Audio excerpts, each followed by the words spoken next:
Welcome to business coaching institute. आप सभी साथियों का बिजनेस कोचिंग इंस्टीट्यूट में स्वागत है। साथियों, जैसा कि हम लोग प्रकाश की अपवर्तन में निरपेक्ष अपवर्तनांक, उसके साथ साथ प्रिज्म और उसके साथ साथ क्रांतिक कोण वगैरह से संबंधित फार्मूले को हम लोग पढ़े हैं, तो उसी पे आधारित आज हम लोग क्वेश्चन करेंगे और समझेंगे कि ये फार्मूले कैसे सवाल पे वर्क करते हैं। ठीक है ना। तो जैसा कि आप स्क्रीन पे देख रहे हैं कि एक क्वेश्चन लिखा गया है, तो हम चलते हैं क्वेश्चन को सॉल्व करते हैं और देखते हैं कि कैसे कैसे क्वेश्चन एग्जाम में पूछे जाते हैं। तो चलिए क्वेश्चन की तरफ चलते हैं। जैसे क्वेश्चन यहाँ पर यह है कि निर्वात में प्रकाश की चाल 3 × 10⁸ मीटर प्रति सेकेंड है। जल में प्रकाश की चाल की गणना कीजिए। जल का अपवर्तनांक दिया गया है 1.33। जैसा कि आप जानते हैं कि जब प्रकाश की किरणें एक माध्यम से दूसरी माध्यम में प्रवेश करती हैं तो उनके चाल क्या होते हैं, परिवर्तित हो जाते हैं, लेकिन उनकी आवृत्तियां परिवर्तित नहीं होती हैं। इस बात का ध्यान रखिएगा। जब प्रकाश की किरणें एक माध्यम से दूसरे माध्यम में प्रवेश करेंगी तो उनकी चाल तो परिवर्तन हो जाएंगे, लेकिन उनकी आवृत्ति जो होती है वो परिवर्तित नहीं होती है। इस बात का ध्यान रखिएगा। तो चलिए हम इसको सॉल्व करते हैं। यहाँ से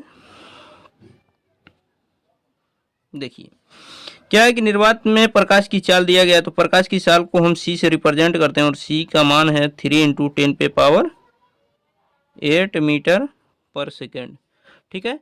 उसके बाद बात कर लेते हैं इसका अपवर्तनांक दिया गया है, तो अपवर्तनांक को हम म्यू से रिप्रेजेंट करते हैं या फिर एन से रिप्रेजेंट करते हैं। तो एन का मान 1.33। ये क्या है, जल का अपवर्तनांक दिया गया है। ठीक है। उसके बाद हमसे पूछा जा रहा है कि जल में प्रकाश की चाल बताइए, यानी जल में प्रकाश की चाल को अगर हम भी मान लें, क्या मान लें, भी, तो इसी को हमें फाइंड आउट करनी है। तो आप पढ़े निरपेक्ष अपवर्तनांक, पढ़े हैं निरपेक्ष अपवर्तनांक यानी इक्वल टू निर्वात में प्रकाश की चाल बटे माध्यम की प्रकाश की चाल आप पढ़े हैं, तो यानी इक्वल टू C/V, ये पढ़े हैं। अब देखिए यहाँ पर एन का जो मान है वो दिया गया है 1.33 और सी का मान आप जानते हैं 3 × 10⁸ मीटर पर सेकेंड और भी का मान आपसे पूछा जा रहा है। ठीक है। तो यहाँ से भी का मान अगर आपको बताना है तो यहाँ से आप क्या कर सकते हैं, भी को आप यहाँ भेज सकते हैं और इसका इसमें डिवाइड कर सकते हैं। तो यानी भी इक्वल टू क्या हो जाएगा, 3 × 10⁸ मीटर पर सेकेंड और 1.33। ठीक है ना। जब इसको आप सॉल्व करेंगे तो देखिए डेसिमल 3 डिजिट हम इधर करेंगे तो ऊपर 3 जीरो बढ़ाना पड़ेगा, तो 3 लिख के 3 0 2 0 और नीचे 1333 इंटू 10⁻, क्या हो जाएगा 8। और जब आप इसको डिवाइड करेंगे तो आपको वैल्यू क्या मिलेंगे, ये वैल्यू मिलेंगे 2.25 इंटू 10⁸ मीटर पर सेकेंड। ठीक है ना। यानी आप क्या करेंगे, जब 133 से जब डिवाइड करेंगे 300 में तो यहाँ पर आपको मिलेंगे 2.25 इंटू 10⁸ मीटर पर सेकेंड। ठीक है ना। तो इस तरह आप क्या कर सकते हैं, इसको सॉल्व कर सकते हैं। यानी जल में जो प्रकाश की चाल होगी वो 2.25 इंटू 10⁸ मीटर प्रति सेकेंड होगी। आप देख रहे हैं कि निर्वात में प्रकाश की चाल जो है उससे कम आ रहा है। ठीक है ना। अब इसके बाद इससे संबंधित कुछ और भी क्वेश्चन समझेंगे, जैसे अपवर्तनांक से संबंधित। तो इस पे आधारित जो भी क्वेश्चन होंगे आप इसी तरह कर सकते हैं। अब समझते हैं कि हम निरपेक्ष अपवर्तनांक तो ये हो गया, इसके बाद हम समझेंगे कुछ नए टाइप के क्वेश्चनों को, देखते हैं वो क्वेश्चन कैसे हैं।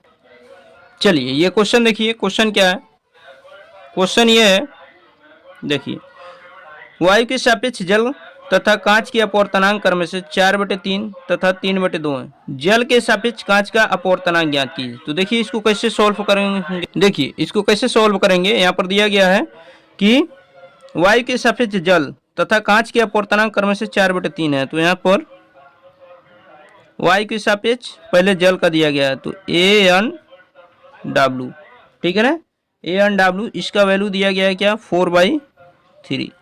उसके बाद कहा गया है कि जल का अपवर्तनांक, ये तो वायु के सापेक्ष जल का ये अपवर्तनांक हो गया। अब वायु के सापेक्ष कांच का अपवर्तनांक, तो ये क्या होगा, Ang, इसका मान दिया गया है 3/2।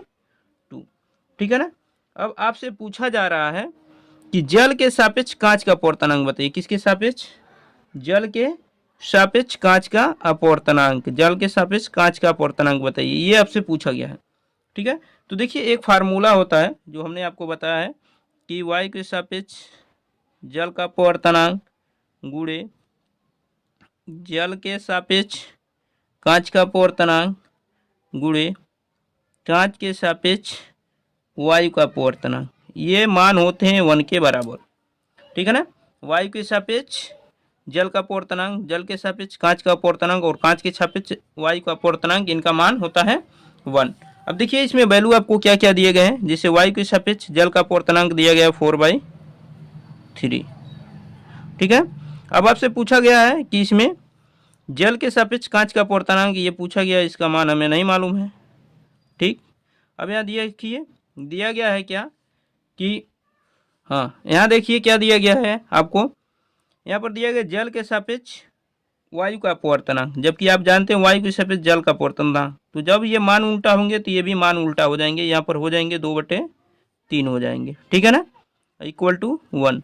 अब आपको बताना है कि किसके, जल के सापेक्ष कांच का अपवर्तनांक, इसका वैल्यू बताना है। आप यहाँ से देख सकते हैं, इसका इसमें मल्टीप्लाई कर सकते हैं। 4 2 8 हो जाएगा और 3 3 9 =1। तो यहाँ से WN यानी वो जल के सापेक्ष कांच का अपवर्तनांक क्या होगा, इसका जब इधर ले आएंगे तो 9 इधर मल्टीप्लाई में चला जाएगा और 8 किस में चला जाएगा, डिवाइड में चला जाएगा। तो ये हो गया आपका जल के सापेक्ष कांच का अपवर्तनांक, जिसका वैल्यू 9/8 आया है। ठीक है ना। एक बार रिपीट कर दे रहे हैं। क्वेश्चन क्या कर रहा है, वायु के सापेक्ष जल तथा कांच के अपवर्तनांक क्रम से 4/3 है। तो वायु के सापेक्ष जल का अपवर्तनांक 4/3 और कांच का अपवर्तनांक वायु के सापेक्ष 3/2 है। तो कह रहा है कि जल के सापेक्ष कांच का अपवर्तनांक बताइए। तो देखिए वायु के सापेक्ष जल का अपवर्तनांक गुणे जल के सापेक्ष कांच का अपवर्तनांक गुणे कांच के सापेक्ष जल वायु का अपवर्तनांक, इनका फार्मूला होता है 1। तो देखिए वायु के सापेक्ष जल का अपवर्तनांक दिया गया 4/3। यहाँ पर वायु के जल के सापेक्ष कांच का अपवर्तनांक आपसे पूछा गया है और यहाँ पर दिया गया है आपके वायु के सापेक्ष कांच का अपवर्तनांक 3/2। तो जब कांच के सापेक्ष वायु का अपवर्तनांक निकालेंगे तो इसका उल्टा हो जाएगा, यानी 2/3 हो जाएगा =1। अब देखिए 4 का 2 में मल्टीप्लाई करेंगे 8, 3 का 3 में मल्टीप्लाई करेंगे 9 =1। तो यहाँ पर जल के सापेक्ष कांच का जो अपवर्तनांक आएगा वो आएगा 9/8 और यही आपका क्या हो जाएगा, आंसर हो जाएगा। ठीक है ना। तो इस तरह आपसे क्वेश्चन पूछे जा सकते हैं। चलते हैं कुछ नए टाइप के क्वेश्चनों की तरफ और उन क्वेश्चनों को समझेंगे। देखिए कुछ नए टाइप के क्वेश्चन जो प्रिज्म पे आधारित हैं इस प्रकार हैं। जैसे एक प्रिज्म कोण 60 डिग्री है तथा अल्पतम विचलन कोण 38 डिग्री है। कह रहा है प्रिज्म के पदार्थ का अपवर्तनांक ज्ञात कीजिए। ठीक है ना। तो हमें प्रिज्म के पदार्थ का अपवर्तनांक ज्ञात करना है। हम आपको फार्मूला बताए हैं, प्रिज्म का फार्मूला क्या होता है। तो देखिए यहाँ पर ए जो होता है वो प्रिज्म होता है जिसका मान, प्रिज्म कोण होता है जिसका मान 60 डिग्री दिया गया है, और डेल्टा एम जो होता है वो अल्पतम विचलन कोण होता है जिसका वैल्यू 38 डिग्री दिया गया है। आपसे अपवर्तनांक पूछ रहा है यानी एन का मान पूछ रहा है। ठीक है ना। तो एन का मान पूछ रहा है तो हमने आपको बताया कि प्रिज्म के पदार्थ का अपवर्तनांक, प्रिज्म के पदार्थ का अपवर्तनांक, पदार्थ का अपवर्तनांक, अपवर्तनांक ये क्या बताएं, N =sin A plus delta M by 2 upon sin A/2। ठीक है ना। यही फार्मूला बताए गए हैं। तो यहाँ पर देखिए sin ए का वैल्यू क्या है 60 और प्लस डेल्टा एम का वैल्यू क्या है 38 डिग्री अपान 2 और नीचे क्या है sin A/2। ए का वैल्यू क्या है 60/2, ये 60 डिग्री है। ठीक है ना।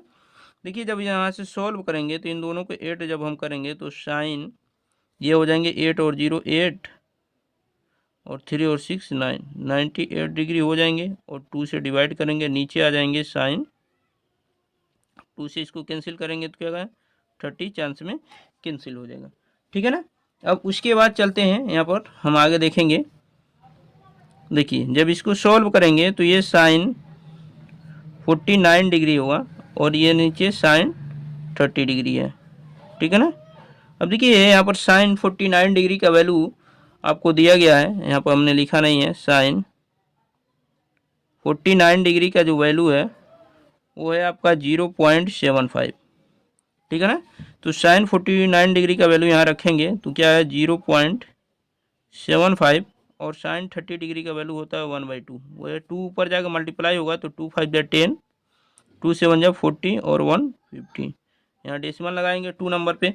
तो जो अपवर्तनांक होगा यानी इक्वल टू कितना आएगा, वो आएगा 1.50। यही आपका क्या हो जाएगा, आंसर हो जाएगा। ठीक है ना। तो प्रिज्म का जो पदार्थ का अपवर्तनांक है यानी इक्वल टू 1.50, ये आपका आंसर हो जाएगा। ठीक है ना।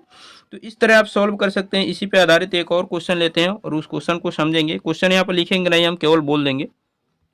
देखिए अगला क्वेश्चन क्या है कि 60 अंश के कोण वाले प्रिज्म का आपतन कोण 48 डिग्री है, तो इसका अल्पतम विचलन कोण ज्ञात कीजिए। देखिए इसको कैसे सॉल्व करेंगे। ए का वैल्यू दिया गया है 60 डिग्री, ठीक है ना। और आपतन कोण को आई से रिप्रेजेंट करते हैं, इसका मान दिया गया 48 डिग्री। कह रहा है अल्पतम विचलन कोण बताइए, यानी डेल्टा एम का मान बताना है। ठीक है ना। तो देखिए आप फार्मूला पढ़े होंगे प्रिज्म का, उसमें जो आई होता है, यहाँ पर आपको बता दें हम प्रिज्म का जो फार्मूला है यहाँ पर पढ़े हैं, यानी equal to sine A plus delta M by two sine A by two. यही आपका आपतन कोण है। Sine A plus delta M by two ये जो है आपतन कोण है। जब देखिए प्रिज्म का कोण बहुत अल्पतम होता है तो उस कंडीशन में आई जो होता है A plus delta M by two के इक्वल होता है, और आर जो होता है वो ए बाई टू के इक्वल होता है। ये अपवर्तन कोण है और ये आपतन कोण है। ठीक है ना। तो इसी फार्मूले का हम यूज करेंगे यहाँ पर। अल्पतम विचलन कोण की कंडीशन में, जब अल्पतम विचलन कोण बहुत कम हो तो उस कंडीशन में आई का जो वैल्यू होता है वो होता है A plus delta M by two K. ठीक है ना। और यही क्या है आपका आपतन कोण है। ठीक है ना। तो आपतन कोण आई का जो वैल्यू होता है वो A plus delta M by two के इक्वल होता है। यहाँ पर वैल्यू आप रखेंगे अगर, तो आपतन कोण का वैल्यू यहाँ पर दिया गया है कितना, आपतन कोण का वैल्यू दिया गया है 48 डिग्री। ठीक है ना। और ए का वैल्यू दिया गया है 60 डिग्री। डेल्टा एम का वैल्यू आपको फाइंड आउट करनी है, नीचे 2 है। ठीक है ना। जब देखिए इसको सॉल्व करेंगे हम तो इसका क्रॉस मल्टीप्लाई इधर करेंगे, 2 8 जा 60, 2 4 जा 8 और 9, और 60 को उधर ले जाकर माइनस कर देंगे तो -60, और इधर बचेगा आपका डेल्टा एम। जब सॉल्व करेंगे तो 6 में 0 माइनस करेंगे 6, और 9 में 6 माइनस करेंगे 3, तो ये डेल्टा एम का वैल्यू आ जाएगा। यानी डेल्टा एम का जो वैल्यू आया वो क्या आया, 36 डिग्री। और यही आपका क्या होगा, अल्पतम विचलन कोण होगा। यही आपका क्या हो जाएगा, अल्पतम विचलन कोण हो जाएगा। ठीक है ना। तो एक बार रिपीट कर रहे हैं, क्वेश्चन क्या है कि 60 अंश के कोण वाले प्रिज्म का आपतन कोण 48 डिग्री है, इसका अल्पतम विचलन कोण क्या होगा। तो देखिए ए का मान 60 डिग्री, आई का मान 48 डिग्री, डेल्टा एम का मान पूछ रहा है। तो देखिए न्यूनतम विचलन कंडीशन में क्या होता है, आई जो होता है वो A plus delta M by two के इक्वल होता है, और आर जो होता है अपवर्तन जो होता है आर इक्वल टू क्या होता है, ए बाई टू होता है। तो इस कंडीशन में आई क्या है 48 डिग्री, ए का वैल्यू 60 डिग्री और डेल्टा एम का वैल्यू फाइंड आउट करना है। हमने 2 का क्या किया, इधर मल्टीप्लाई किया तो 96 आया, 60 को ले आके इधर माइनस किया और इक्वल टू क्या, डेल्टा एम का वैल्यू क्या हुआ 36 डिग्री हो जाएगा, और यही आपका क्या हो जाएगा, आंसर हो जाएगा। ठीक है। तो वीडियो कैसा लगा आप लोग कमेंट बॉक्स में ज़रूर बताइएगा, और जो लोग चैनल पे नए हों चैनल को सब्सक्राइब करें, और इससे संबंधित मैं और भी सारे क्वेश्चन आपको करा दूंगा। ठीक है ना। तो इसलिए आप लोग हमारे इस चैनल को सब्सक्राइब कर लीजिए, ताकि जो भी हम वीडियो अपलोड करें उसकी सूचना आपको तुरंत प्राप्त हो सके। मिलते हैं नेक्स्ट वीडियो में, तब तक के लिए अपना ख्याल रखिए। धन्यवाद।